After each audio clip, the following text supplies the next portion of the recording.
Halo guys, assalamualaikum warahmatullahi wabarakatuh. Kembali lagi sama saya Muhammad Aristo di channel ini. Dan di video kali ini saya pengen mereview sebuah kamera jadul yang sebenarnya juga sudah sering saya pakai di pemotretan pas di studio ya. Nah, apa kameranya? Kameranya adalah ini, Canon EOS 550D. Nah, jadi di video kali ini saya pengen mereview sebuah kamera jadul ini yang sebenarnya juga sudah sering saya pakai di beberapa waktu kebelakangan ini ya. Sebenarnya kamera utama saya itu kan Canon EOS 60D.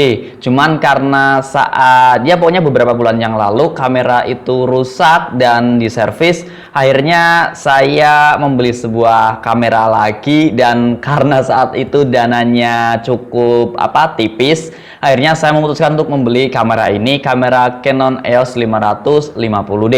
Nah, apakah kamera ini yang notabene kamera jadul ini masih worth it di tahun 2020? Nah, di video kali ini saya pengen membahas lebih dalam lagi mengenai kelebihan dan juga kekurangan apa saja yang saya alami selama menggunakan Canon EOS 550D ini. Nah, yang pertama adalah mengenai build quality dari kamera DSLR ini ya. Ini adalah kamera entry level yang ditujukan untuk pemula yang baru mau mulai belajar mengenai fotografi. Dan karena ini kamera entry level juga, menurut saya pribadi untuk build quality-nya ya agak plastik ya. Cuma menurut saya pribadi kalau misalnya dilihat dari harganya sendiri, untuk build quality dari kamera ini menurut saya juga sudah cukup bagus. Nah, terus kelebihannya apa aja dari kamera ini? Yang pertama yaitu harganya. Nah, karena kamera ini juga kamera yang jadul, untuk tahun pembuatannya sendiri saya tidak tahu pasti tahun berapa, cuman kemarin di awal tahun 2020 kalau nggak salah, kalau nggak 2020 ya di tahun 2019, saya membeli kamera ini bekas itu dengan harga sekitar 2,5 jutaan dan itu juga sudah lengkap dengan lensa dan juga dashboardnya ya. Tapi itu sekali lagi itu adalah kamera second, bukan kamera baru, karena memang untuk kamera barunya sendiri untuk tipe ini, tipe EOS 550D ini juga sudah tidak ada, karena ya udah ada tipe-tipe terbaru lagi yang muncul dan diperbarui lagi, sehingga ya untuk tipe ini udah tidak ada barunya. Nah, selain harganya yang murah, untuk kelebihan kedua menurut saya pribadi adalah ukurannya yang cukup kecil dan cukup compact jika dibandingkan dengan kamera DSLR pada umumnya ya, yang lainnya. Seperti yang sudah saya jelaskan tadi, saya kan sebenarnya itu memakai kamera 60D kan dari Canon juga, dan setelah saya memakai kamera ini kok ukurannya cukup kecil juga, jadi ya enak gitu sih dipegangnya. Dan pas Canon 60D-nya itu udah bener, pas saya pakai lagi kok kelihatan gede banget. Jadi saya kurang nyaman gitu untuk memakai yang 60D. Dan akhirnya untuk keperluan foto di studio saya menggunakan kamera ini, kamera Canon EOS 550D ini, karena yaitu ukuran yang cukup compact dan enak digenggam juga. Dan untuk bobotnya sendiri menurut saya cukup enteng untuk dipakai sehari-hari.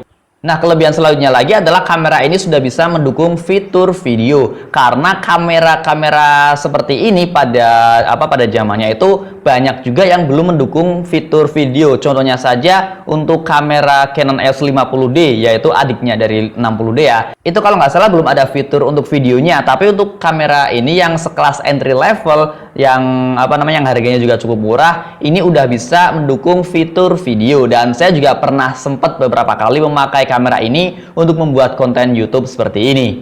Nah, selanjutnya untuk kamera ini juga sudah mempunyai mikrofon input ya. Di sini juga ada colokan untuk mic-nya, bisa kalian lihat di sini.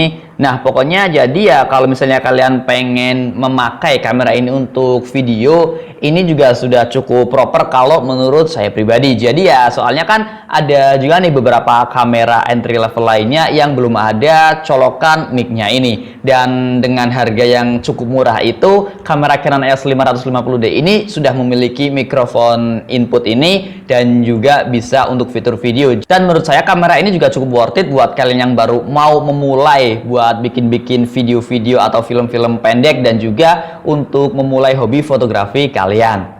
Nah, selanjutnya kita akan membahas mengenai kekurangan apa saja yang dimiliki oleh kamera ini, kamera Canon EOS 550D ini. Nah, yang pertama adalah sensornya masih 18 megapiksel. Memang pada zamannya untuk 18 megapiksel itu udah cukup gede ya, soalnya di kamera saya yang satunya yang 60D juga sensornya juga sudah 18 megapiksel. Tapi itu pada zamannya. Dan pada zaman sekarang ini kebanyakan sensor pada kamera itu untuk yang terkecil itu di kisaran 24 megapiksel. Jadi ya kalau dibandingkan dengan kamera-kamera yang sekarang pasti ya Canon EOS 550D ini kalah. Tapi ya kalau misalnya untuk kebutuhan yang cuman hobi-hobi aja, menurut saya ini masih cukup bagus dan ya pokoknya udah cukup buat kalian yang mau memulai hobi kalian di fotografi ataupun videografi. Nah, untuk kekurangan selanjutnya adalah kamera ini belum memiliki layar yang flip screen karena ya memang pada zaman pembuatan kamera ini layar flip screen itu belum terlalu terkenal dan juga belum terlalu dibutuhkan ya. Tapi untuk sekarang ini untuk kamera-kamera Canon pada umumnya yang keluaran terbaru kebanyakan memang sudah memiliki layar yang flip screen. Jadi ya untuk kalian yang mau pakai kamera ini buat vlogging atau bikin video-video pendek lainnya, ya menurut saya kamera ini agak kurang ya. Tapi ya balik lagi dengan harga yang segitu kita juga gak bisa menuntut banyak dari kamera ini. Terus untuk kekurangan selanjutnya adalah kamera ini hanya memiliki 9 titik fokus saja. Tidak seperti kamera-kamera mirrorless yang baru keluar belakangan ini yang memiliki titik fokus ribuan ya. Jadi untuk kamera ini titik fokusnya hanya ada 9 titik fokus saja. Tapi untuk saya pribadi yang menggunakan kamera ini untuk foto studio, menurut saya untuk 9 titik fokus itu ya juga sudah cukup. Jadi ya nggak ada masalah dengan saya pribadi. Tapi kalau kalian mau pakai kamera ini buat bikin video ya mungkin itu adalah sebuah permasalahan kecil yang harus kalian cari solusinya. Nah, yang terakhir menurut saya pribadi untuk kekurangan dari kamera ini adalah untuk settingan white balance-nya itu belum ada fitur dari Kelvin. Tidak seperti kamera yang semi pro atau yang profesional yang sudah memiliki fitur Kelvin. Untuk kamera entry level pada umumnya di jajaran Canon sendiri dan khususnya kamera ini Canon EOS 550D ini belum ada fitur Kelvin-nya. Dan menurut saya pribadi itu cukup menyulitkan saya ketika saya menggunakan kamera ini untuk keperluan foto di outdoor atau foto wedding yang biasanya itu tirai di sebelah kanan kiri panggung itu kan warna-warni. Jadi untuk mencari white balance yang pas itu cukup susah menurut saya pribadi. Tapi ya balik lagi dengan harga yang cukup murah, kalian juga nggak bisa menuntut banyak dari kamera ini. Nah, sekarang kita masuk ke kesimpulannya. Menurut kalian apakah worth it kamera Canon EOS 550D ini dipakai di tahun 2020? Kalau menurut saya pribadi yang seorang fotografer studio biasa, menurut saya kamera ini masih worth it dipakai dan saya juga sebenarnya masih pakai kamera ini untuk keperluan di studio saya.